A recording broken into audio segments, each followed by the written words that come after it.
Mga kabayan, sa kabila ng mainit na isyu at pinag-aawayang teritoryo dyan sa West Philippine Sea, may matindi pang isyu at kinakaharap na problema ang ating bansa, partikular ang controversial at pinag-uusapan ngayon sa social media na si Banban Tarlac Mayor Alice Goo, kung saan ay nadiskobring protektor ng isang malaking pogo hub sa Tarlac at pinaniniwala ang isa pa ng Chinese. Sa ginawang pagdinig sa Senado, tila kapansin-pansin ang pagsisinungaling at hindi tugmang sagot ni Goo dito kay Senadora Risa Hontiveros at Senator Win Gatchalian. Saan po yung bahay ninyo nung ipinanganak kayo? Hindi ko na po, Your Honor, hindi ko na po alam. Dahil dito naniniwala ang ating mga kababayan, partikular si Defense Secretary Gilbert Teodoro na may koneksyon itong si Mayor Goo sa mga matataas na opisyal ng gobyerno. So, ang key dito ay local governance din.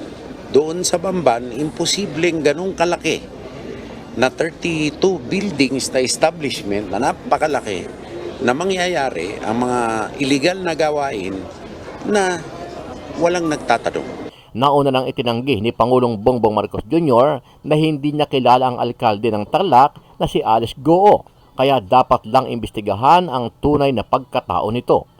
Kilala ko lahat ng mga tiga-Tarlac na politiko eh. Walang may kilala sa kanya. Kaya nagtataka kami kung saan nanggaling ito, bakit ganito ito, hindi namin malaman. Kaya kailangan talagang imbestigahan. So kasabay ng sa Bureau of Immigration, pati siguro may mag-question na ng kanyang citizenship. Yun, lahat iimbestigahan natin yun. Kasama ang investigasyon ng mga hearing na ginagawa ng Senado.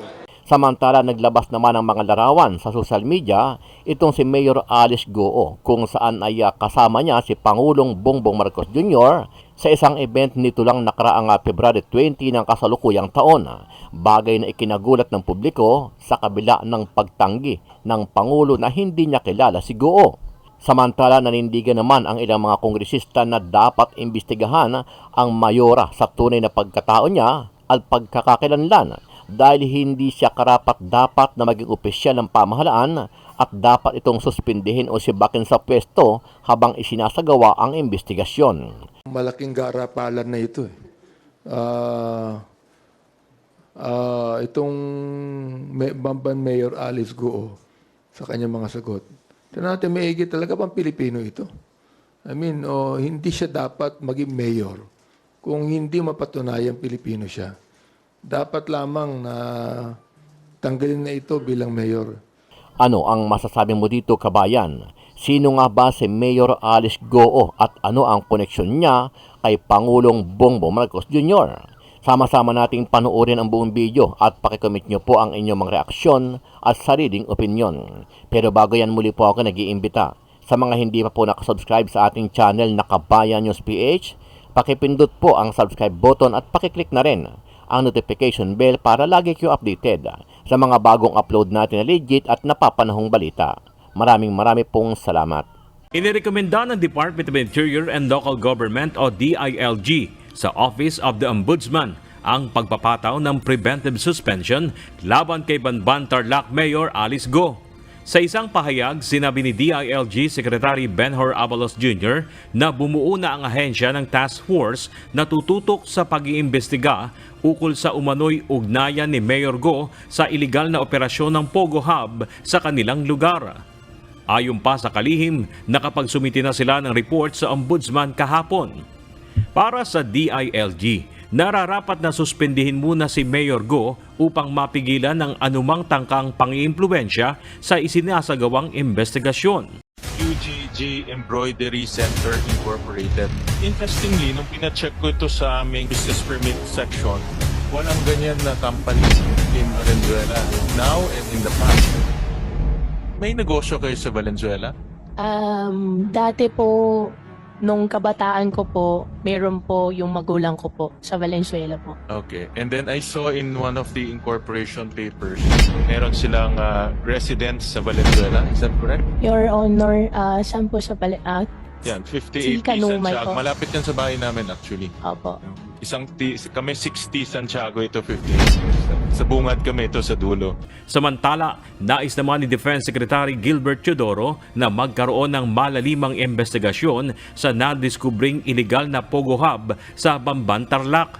Dating nagsilbi bilang congressman ng Tarlac ang kalihim at naniniwala siya na hindi iligal na makakapag-operate ang nasabing Pogo Hub kung walang sabwatan mula sa mga lokal na opisyal at pulisya.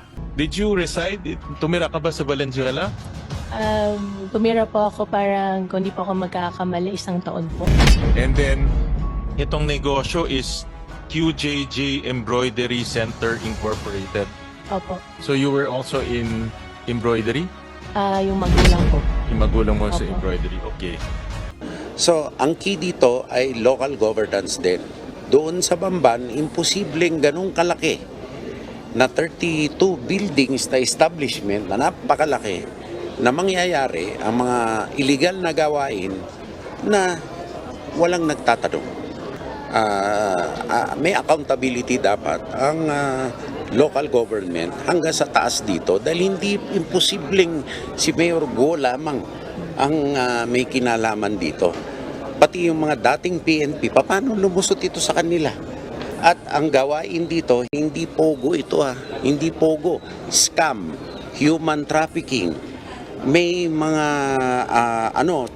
chamber na hindi ka nais-nais sa ilalim ng lupa. But interestingly, nung pina-check ko ito sa aming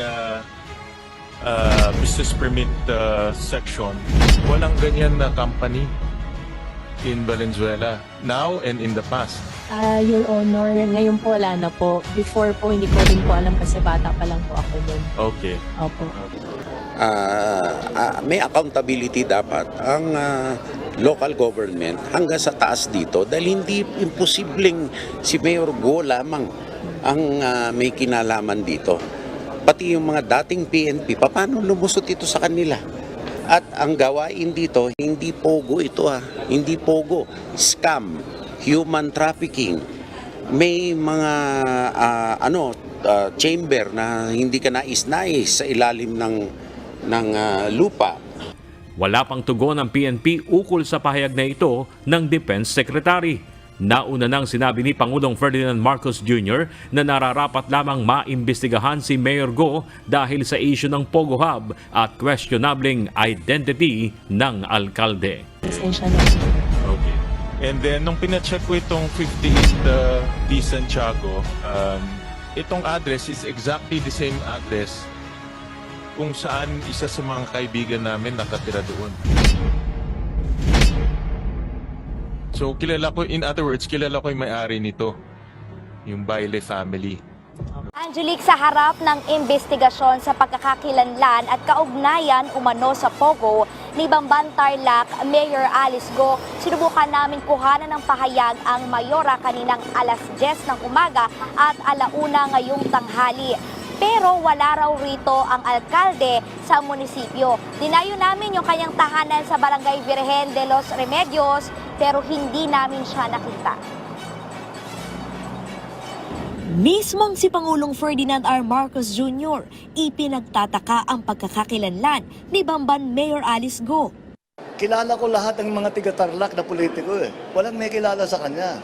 Kaya nagtataka kami kung saan nanggaling ito, bakit ganito ito, hindi namin malaman. Sa mga nakalipas na araw, naging matunog ang pagkakakilanlan ni Mayor Go matapos maugnay sa iligal na operasyon ng Philippine Offshore Gaming Operator o POGO sa Bamban na nasa likod lamang ng munisipyo. Mariing pinabulaanan ni Mayor Go na konektado siya rito. Pero naging kontrobersyal ang identity ng alkalde matapos hindi masagot ang ilang tanong sa kanyang pagkatao.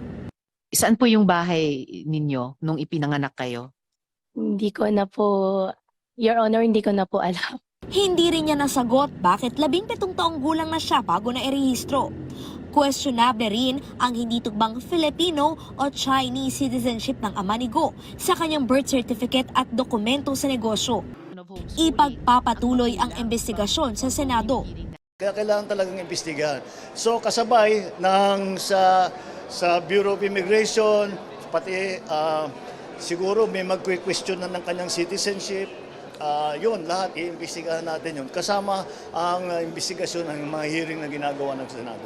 Suportado ito ng ilang mambabatas. Malaking garapalan na ito itong Bamban Mayor Alice Goo sa kanyang mga sagot.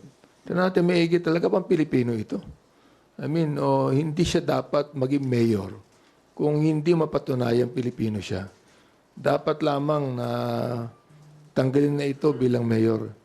Pagkat hindi ang sa akin ang Chinese hindi lamang ang China hindi lamang gustong kontrol ng West Philippine Sea. Pati buong Pilipinas kontrol na eh. Kaya magkakaroon kami ng hearing next week on this tungkol sa BI.